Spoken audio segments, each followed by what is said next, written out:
I'm really excited to be here today to talk about esports and represent Activision Blizzard Media Networks.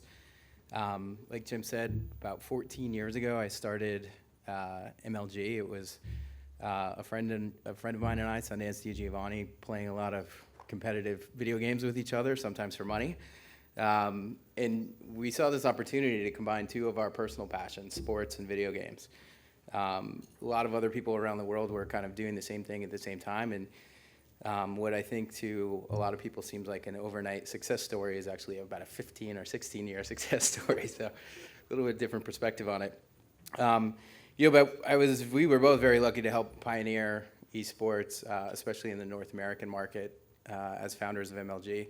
And now, together with Steve Bornstein, who was formerly CEO of ESPN and president of ABC and launched the NFL Network, kind of an unparalleled personality in terms of the sports media business.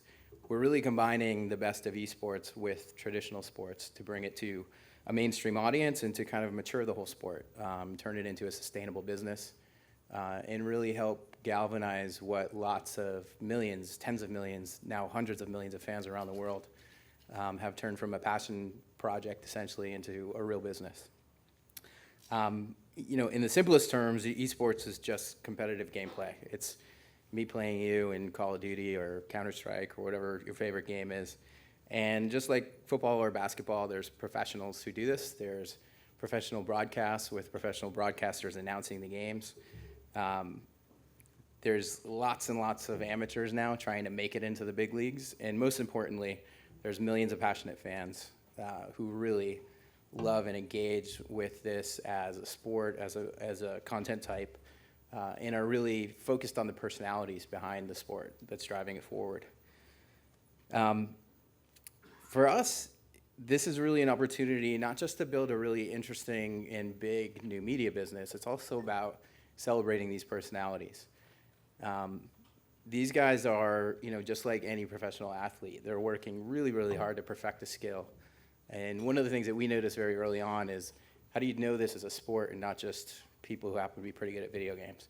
The skill gap between top professional players in esports is very similar to me trying to play basketball against LeBron James. It's just, the skill gap is enormous, and a lot of that has to do with innate talent, but it's also a lot of hard work.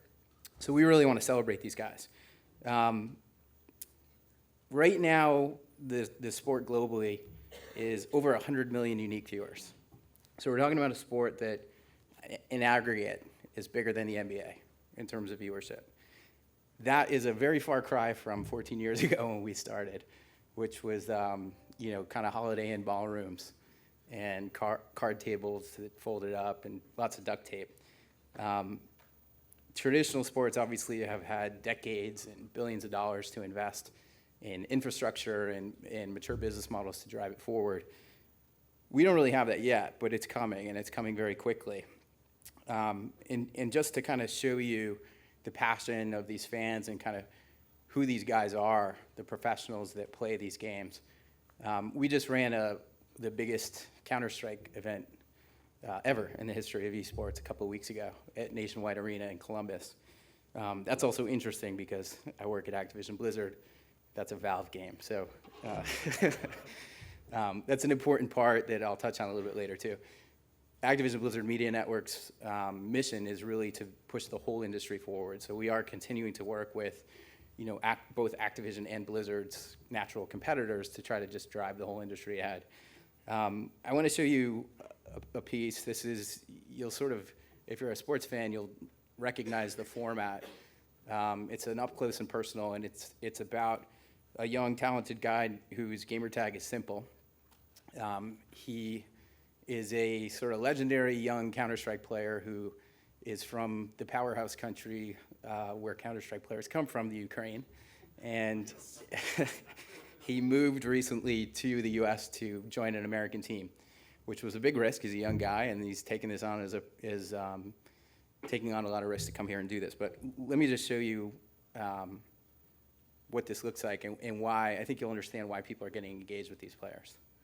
I left everyone. I just sitting in Los Angeles house, practicing every day. I got 150 hours per 2 weeks. So everyone has 70 hours, 60 hours. Even the best team in the world, Fnatic, have 50, 60. But for me, it was 150 hours, and I feel that I'm ready, but something happens. The retake as Oscar finds a frag to assist his teammate. Hiko goes down as well, and it's all down to Elige with the Galil, Stiko, and Hellraisers. All in all, very happy about winning that round. I feel like it's first chance to be with team and qualify for $1 million major. And when we start losing, because maybe of me, because I didn't hit my shots, I feel so sad. Because they're expecting something fast and loose from Team Liquid. Oh wow, the boost pays off.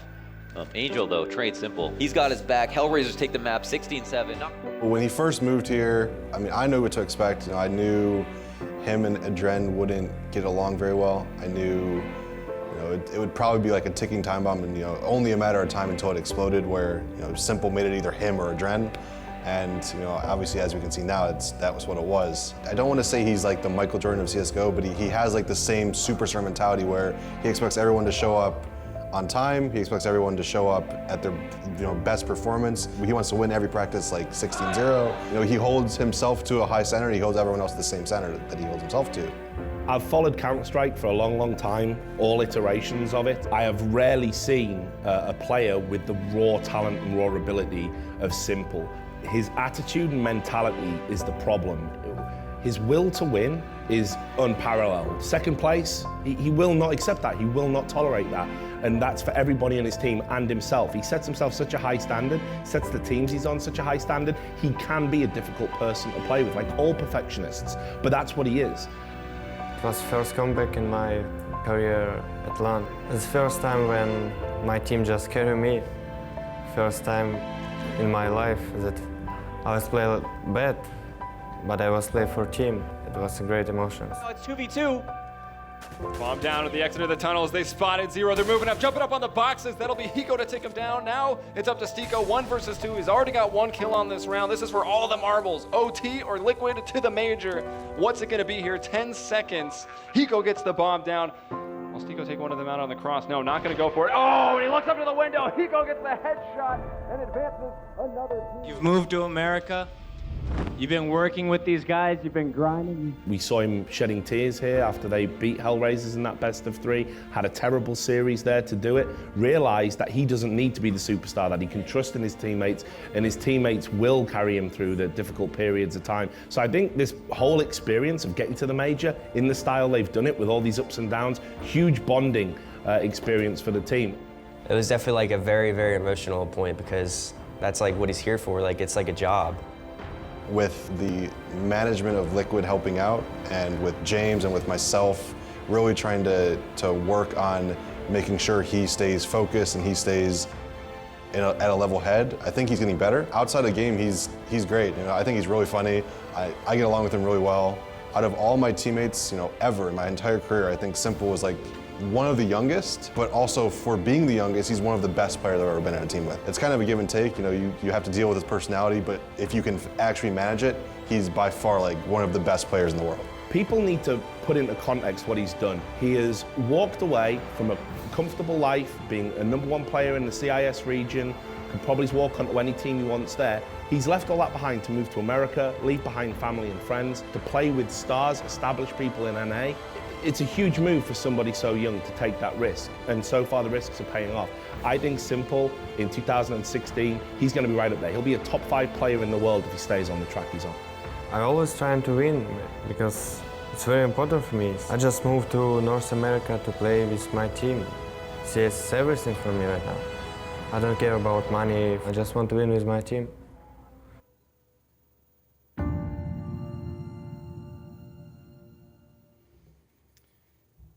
So I think the interesting thing about a piece like that to me is there's very little gameplay in it. And I think what people think about, if you've seen any esports broadcasts, you know, in the past few years as it started to explode, you really just see a lot of really fast gameplay and you're not probably very sure what's going on. So a big part of what we're trying to do at Activision Blizzard Media Networks is really celebrate these players and bring them to the forefront and tell those stories behind what it is that they're doing. If you think about traditional sports, it's much less for most fans about the technicalities of the game or really understanding the rules or how different defenses and offenses work. It's really all about the personalities and storylines, and that's what we're bringing to the forefront. This has all obviously come a very, very long way in my career. So, starting with kind of duct tapes and folding tables and people bringing their own Xboxes to our events and hotels to something much bigger. And some of the footage that you saw Simple playing at was actually in a small studio arena that we have in Columbus. That then led to this bigger event where we sold out Nationwide Arena with 10,000 people paying $50 to $150 for tickets and literally tens of millions of people tuning in over the course of the weekend. One more video, because I think is important to tee this up, because a lot of people haven't seen this kind of stuff before, but let me show you kind of what, unfortunately, Simple's team, Liquid, didn't make it into the finals, but two really interesting teams did. And this was kind of the packaged cold intro for the final match, which will show you some of the context behind what it looks like to be in one of these arenas when esports at the highest level is happening.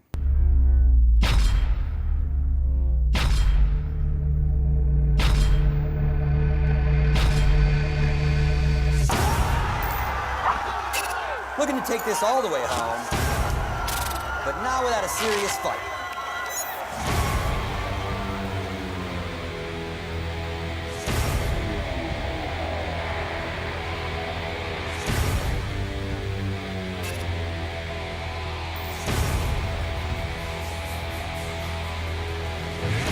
This is a major. This is $1 million major.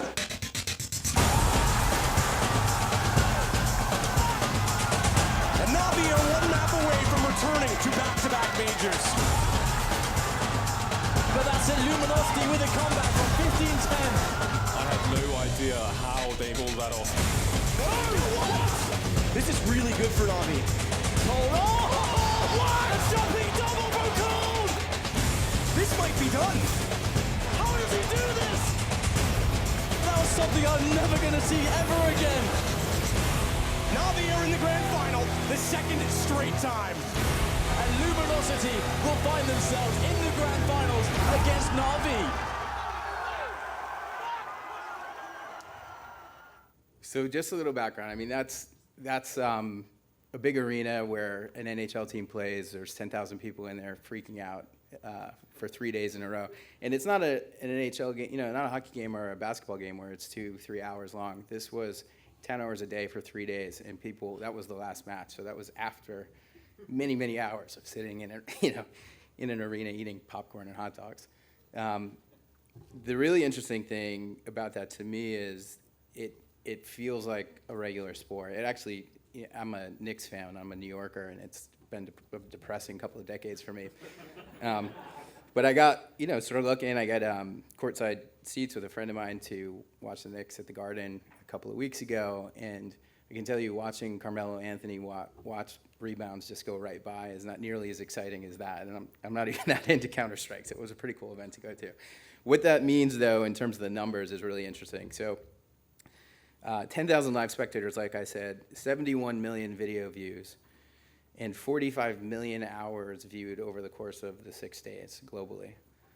So it was broadcast in 15 different languages across a variety of digital platforms, zero television, all live over-the-top digital broadcasting to the whole world.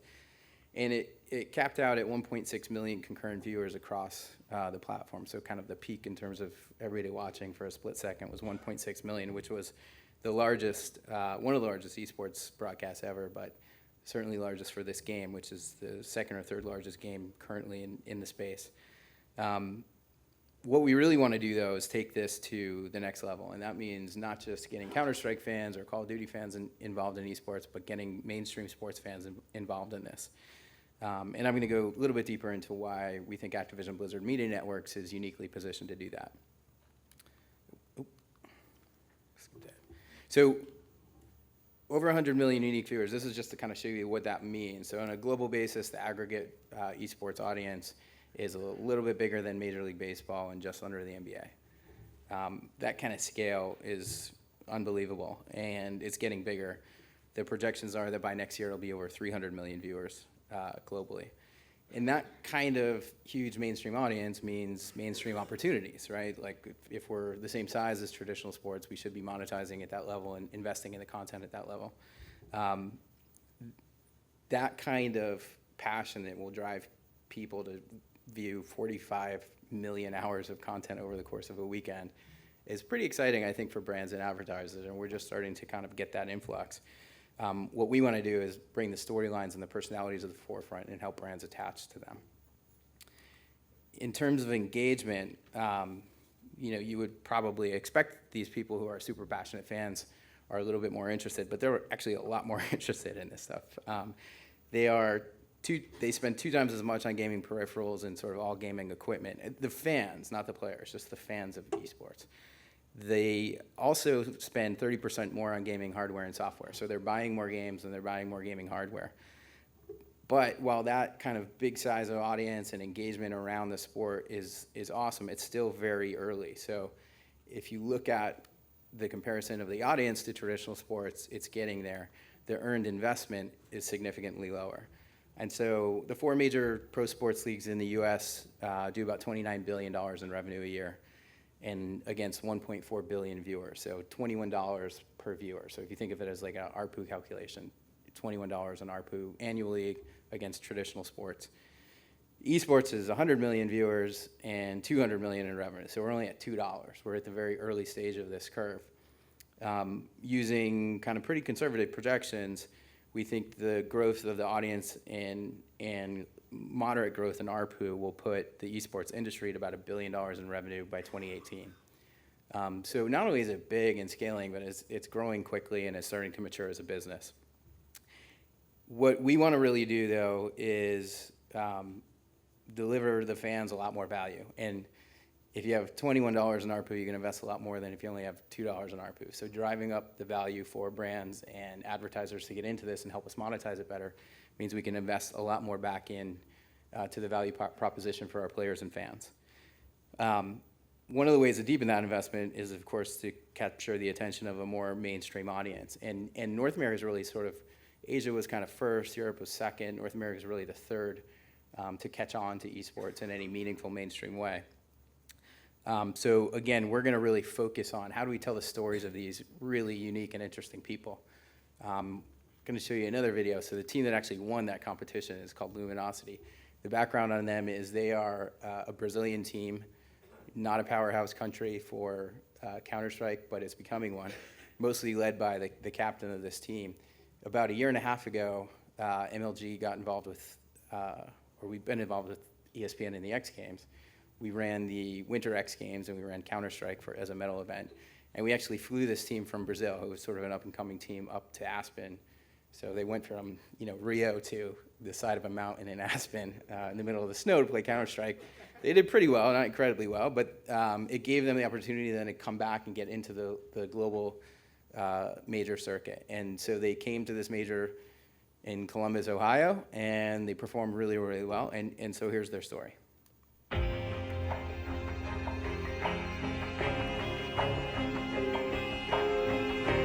Luminosity is a team that essentially is like the brainchild of one person. It's this guy, Fallen. Fallen basically is the godfather of Brazilian CS. He's someone who used to be a star player, and then because he saw there's not a lot of talent around me, and we don't have like a tactical aspect to the game, he actually dedicated himself to learning to be an in-game leader, which is a totally different role. He kind of actively scouted all of the players in the team. He built this band of brothers, and when it wasn't working, when Luminosity were kind of getting close to finals, but falling just short, he made a very difficult decision to bring in new players. Gonna hit the ground there, it's Cold. Oh, what? A jumping double from Cold! What is going on right now? How does he do this? Yeah, I think every single roster change we did had a reason. We have been amazing after tackling FNX and everything, and we had a very good performance, better performance after Code Zero joined us as well. Cold Zero, what a find. This is a player that had been sort of talked about a lot before he made the move to Luminosity, but I don't think anyone was particularly sold on just how good he was going to be. He brings us the most crazy firepower we haven't seen. Like Code Zero is insane. He's like a soldier. You send him to the war and he comes back like a hero. FNX brings a lot of experience. He's a guy that takes a lot of initiative, so it's good to have someone who takes his own choice in game. To be good takes dedication. What FNX has is extraordinary. I mean, Luminosity continues to lead the way in terms of strategy, so it's very unique because the best in-game leaders in the world in Counter-Strike have, throughout all of history, been from Europe. The idea that a South American guy could actually be the best tactician in the whole world is actually like revolutionary in itself. The fact that he is this kind of courageous and bold character when it comes to expressing his opinion, that passes over to his tactics. He watches demos all day, he breaks down all the teams, and then he says, do you know what, why don't we not just anti-strat, why don't we try and innovate, why don't we try and do something new? I want this team to be remembered as not only getting there, it's how we got there. Everyone said we couldn't do it, everyone said we didn't have the talent. And we did it way different than everyone else in the world. And that's how I want us to be remembered. Winning this major would be everything we have ever worked for. We have been working so hard to get there, and I think it's going to be worthwhile for us, for everything we have done. It's going to be a dream coming true for us. So the good news is they won, because that was a cool story. And actually, each of them walked away with $100,000 from that event. So there's real money being invested in this. I think the other really interesting thing is we can see the area. Went too far. There we go. Did we lose a slide in here? I can talk to it. That's okay. There we go. Thank you. It's my video game a little too quick. Too quick. So, I think one of the interesting things is I was looking around at you guys while you were watching these videos. So far, you've seen about 8 minutes of eSports video, mostly about personalities. And surprisingly, for a digital conference, probably only 10% of you were on your phones while those videos were playing, which says to me that we're doing something right. And what all we're doing is following traditional sports formulas to present a new kind of athlete to the world. But they are engaging. They're really interesting people. And I think if we tell these stories the right way, it won't just be the super hardcore fans that are into this, it'll be people like you. And that's what's really exciting for us. That said, the hardcore fans are way more hardcore than traditional sports. So this is a stat from the first X Games that we did. It was about 2 years ago now. We brought eSports to the X Games with ESPN for the first time at the Austin X Games. And an interesting thing happened. The day before the event started, I was flying to Austin, and the guy that runs the X Games for ESPN called me, and he said, "What the hell did you guys do to our app?" And I said, "I don't know what you're talking about. What do you mean?" And he said, "Open the app." And they had produced an app just for the event that had kind of the map and everything in it. And the core feature was you could like or favorite all of your favorite athletes. So they had every single athlete in the X Games in this app. People were liking them like crazy. But you have people like Travis Pastrana, Tony Hawk, like big action sports athletes who get a lot of TV time. Some are in the Olympics. It's a big deal. Anyway, the most favorite athletes in the ESPN X Games app numbers 1 through 26 were MLG pro gamers. And Travis was 27. So we didn't cheat. We didn't do anything wrong. The real story behind that is these guys are very accessible. They are a new kind of athlete. They are a digital first, over the top, social media trained athlete. And they are way in front of their fans in a way that even, I think Kim Kardashian would feel overexposed compared to some of these guys. But what that means is just incredible fan engagement. And that's what we're going to be tapping into as we move forward and try to bring this sport to a more mainstream audience. It's not really about the games or the leagues or the technical stuff. That's great for the core fans who really understand what's going on. What's interesting is the storyline behind these unbelievably talented young people. And it's playing out as we see it. So I'm going to close on one more video, which is our friend Simple. I promise this one's super short, but it's one of my favorites. So we were, in an NHL stadium, so there's the kind of tunnel where the athletes come out into the big stage, and there's 10,000 people there screaming. This guy, as you saw at the beginning, has really just moved to the U.S. He's on a U.S. team, and kind of in like a almost Rocky IV style. The Ukrainian and Russian players are sort of like the evil empire when it comes to Counter-Strike. So he was, reasonably concerned that walking out into the heartland of America in Columbus, Ohio, with 10,000 screaming fans holding American flags, in the stadium, it might not be so great for him. So he's walking out. It's a quick video, but you'll miss it if you don't pay close attention. He's walking out with his manager, and he asks him a very important question, and then you can kind of see the crowd reaction. Okay. People will like me or no? Over here.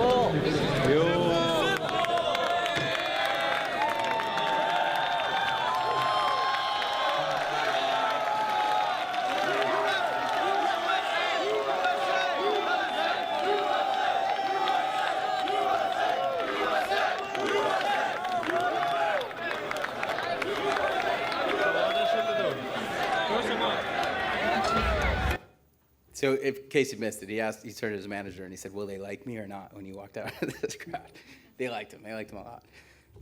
Anyway, that's really it. I think I'm projecting to you guys what we're trying to do at Activision Media Networks, which is to bring the storylines and the personalities to the forefront and create kind of big, safe, and scalable ways for brands to attach, so that we can drive more investment into the industry and bring the whole thing forward, and then also provide a lot more value to our players and fans.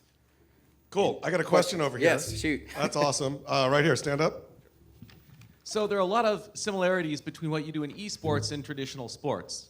You've got players, teams, leagues, broadcasters, viewers, and advertisers, but the big difference is you own the game.